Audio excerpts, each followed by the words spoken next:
ఈ రోజు నుంచి 2024 జనవరికి సంబంధించిన కరెంట్ అఫైర్స్ ఒక్కొక్కటి వస్తుంటాయి, చూస్తూ ఉండండి. దాంట్లో ఫస్ట్ది యునైటెడ్ నేషన్స్ స్టాటిస్టికల్ కమిషన్ ఐక్యరాజ్య సమితికి సంబంధించి గణాంక విభాగంలో భారతదేశం 2024 జనవరి 1వ తేదీ నుండి సభ్యత్వం స్వీకరించనుంది. అయితే దాని గురించి ఇంకొంచెం ఇన్ఫర్మేషన్ తెలుసుకుందాం.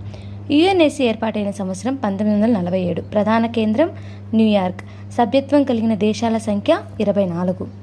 జనవరి 1, 2024 నుండి ఇండియా అఫీషియల్గా అనౌన్స్ చేసింది 4 సంవత్సరాల కాలానికి. ప్రపంచవ్యాప్తంగా ఉన్న సభ్య దేశాల నుండి ముఖ్య గణాంకవేత్తలను ఒక చోట చేరుస్తుంది యుఎన్ఎస్సి.